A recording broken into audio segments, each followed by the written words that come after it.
Movie की शुरुआत होती है साल 1986 में, जब जॉश 8 साल का था। अब जॉश की मॉम लॉरेन को काफी टाइम से लग रहा था कि जॉश काफी एबनॉर्मल बिहेव कर रहा है। वो किसी से बातें करता है और कोई है जो हमेशा उसके साथ रहता है, और इसलिए वो कार्ल की हेल्प से एलिस को कांटेक्ट करती है। जिसके बाद एलिस जॉश को देखने उसके घर आती है और उसे हिप्नोटाइज करके उससे जानने की कोशिश करती है कि जॉश आखिर किससे बातें करता है और वो कौन है जो हमेशा जॉश के आसपास रहता है।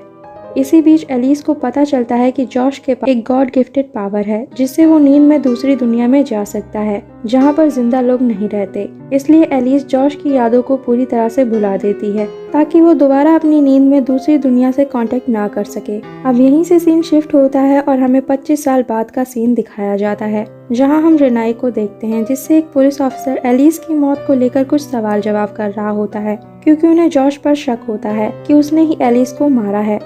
इसलिए वो पुलिस ऑफिसर रेनाई से कहता है कि अगर जॉश के फिंगरप्रिंट्स एलिस की गर्दन पर लगे फिंगरप्रिंट्स से मैच हो गए तो वो जॉश को अरेस्ट कर लेंगे। अब जॉश की पूरी फैमिली जॉश की मॉम लॉरेन के घर में कुछ दिनों के लिए शिफ्ट हो जाती है। जिसके बाद हम एलिस के असिस्टेंट्स स्पेक्स और ट्रकर को देखते हैं, जो एलिस के घर पर आए होते हैं, जहाँ पर उन्हें जॉश की बचपन की वीडियो क्लिप मिलती है, जिसे वो प्ले करके देखते हैं, जहाँ उन्हें जॉश के पीछे कोई खड़ा हुआ दिखाई देता है। अब नेक्स्ट डे डाल्टन रेनाई से कहता है कि उसे फिर से बुरे सपने आने लगे हैं। वो उसे बताता है कि उसने अपने सपने में किसी औरत को देखा था जिसने व्हाइट ड्रेस पहनी थी। अब उसकी बातें सुनकर रेनाई बहुत ज्यादा डर जाती है, क्योंकि वो भी कुछ टाइम से अपने आसपास पैरानॉर्मल एक्टिविटीज को फील कर रही थी। अब नेक्स्ट डे रेनाई को अपने लिविंग रूम में एक औरत दिखाई देती है जो व्हाइट ड्रेस में थी। तभी अचानक उसे बेबी मॉनिटर पर उसकी बेटी के रोने की आवाज आने लगती है। तब वो दौड़कर अपनी बेटी के पास जाने लगती है, पर तभी वो औरत अचानक से आकर उस पर अटैक कर देती है, जिससे रेनाई बेहोश हो जाती है। अब हमें जॉश को दिखाया जाता है, जो बहुत अजीब बिहेव कर रहा होता है। उसे किसी की आवाज सुनाई देती है जो उसे उसकी पूरी फैमिली को मारने के लिए फोर्स कर रही होती है। वहीं दूसरी तरफ लॉरेन स्पेक्स और ट्रकर के पास जाती है और उन्हें इन सब चीजों के बारे में बताती है। जिसके बाद ये तीनों कार्ल के पास हेल्प मांगने के लिए जाते हैं। तब वो डाइस की हेल्प से एलिस से कांटेक्ट करने की कोशिश करता है।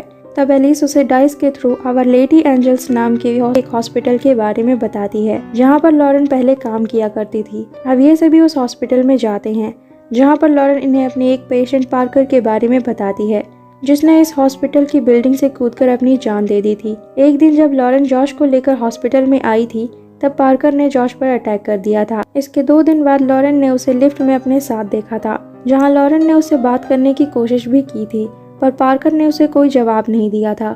जिसके बाद लॉरेन ने एक नर्स से पूछा था कि पार्कर अपने बेड से उठकर पूरे हॉस्पिटल में क्यों घूम रहा है। तब उस नर्स ने बहुत हैरान होते हुए उसे बताया कि पार्कर तो एक दिन पहले ही हॉस्पिटल से कूदकर अपनी जान दे चुका है। ये सुनकर लॉरेन शॉक हो जाती है। जिसके बाद ये सभी सच पता करने के लिए पार्कर के घर जाते हैं, जहां इन्हें पता चलता है कि डाइस के थ्रू इनसे एलिस नहीं बल्कि पार्कर की मॉम बात कर रही थी। अब इन्हें उस घर के अंदर एक सीक्रेट रूम मिलता है, जिसमें 15 औरतों की डेड बॉडीज होती हैं और वहां पर एक ब्लैक ड्रेस भी होती है। वहां पर इन्हें न्यूज़पेपर की बहुत सारी क्लिप्स मिलती हैं, जिससे इन्हें पता चलता है कि पार्कर एक ब्लैक वेडिंग ड्रेस पहनकर औरतों को मारता था और उसे ऐसा करने के लिए उसकी मॉम फोर्स करती थी। अब लॉरेन रेनाई के पास जाती है और उसे बताती है कि जॉश को किसी बुरी आत्मा ने पजेस कर लिया है। वो रेनाई को सब कुछ बता देती है। इधर कार्ल जॉश के पास जाता है और उससे बात करने की कोशिश करता है। वहीं दूसरी तरफ स्पेक्स और ट्रकर बाहर रुककर कार्ल के सिग्नल्स का वेट कर रहे होते हैं। तभी जॉश कार्ल पर अटैक कर देता है। अब स्पेक्स और ट्रकर उसे रोकने के लिए आते हैं, पर जॉश इन तीनों को मारकर बेहोश कर देता है। अब रेनाई और लॉरेन भी घर पर आ जाते हैं। तभी जॉश इन दोनों पर भी अटैक कर देता है। वो लॉरेन को एक रूम में लॉक कर देता है और रेनाई को मारने के लिए आगे बढ़ता है, पर तभी डाल्टन पीछे से आकर उस पर अटैक कर देता है। एक्चुअल में जो जॉश यहाँ पर था वो जॉश नहीं था बल्कि पार्कर था, और रियल जॉश दूसरी दुनिया में फंसा था। अब रेनाई अपने दोनों बेटों को लेकर बेसमेंट में जाकर छुप जाती है, जहाँ डाल्टन फिर से सोने चला जाता है ताकि वो दूसरी दुनिया में जाकर जॉश को ढूंढ सके। इधर कार्ल भी दूसरी दुनिया में पहुँच जाता है, जहाँ पर उसे जॉश मिल जाता है। अब ये दोनों एलिस को ढूंढने जाते हैं। इसी बीच इन पर एक डीमन अटैक कर देता है। तभी एलिस वहाँ पर आ जाती है और इस डीमन को वहाँ से भगा देती है। इसके बाद ये तीनों पार्कर के घर पर जाते हैं, जहाँ पर ये पार्कर के बचपन को देखते हैं, जहाँ पार्कर की मॉम उसे बहुत ज्यादा टॉर्चर कर रही थी। वो उसे लड़की बनाना चाहती थी। अब पार्कर की मॉम इन लोगों को देख लेती है और डोर को बंद कर देती है, जिसके बाद वो जॉश पर अटैक कर देती है।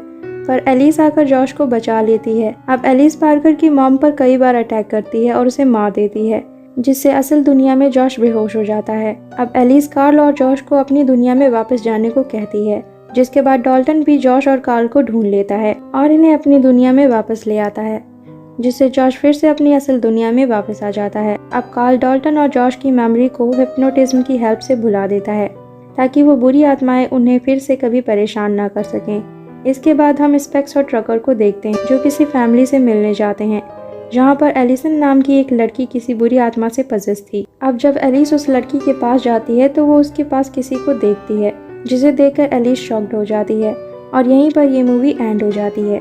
गाइज, मैं इस मूवी के थर्ड पार्ट को जल्दी कवर करूंगी। तब तक के लिए अगर आपको मूवी एक्सप्लेनेशन पसंद आई हो तो like and share it and don't forget to subscribe my channel and thanks for watching.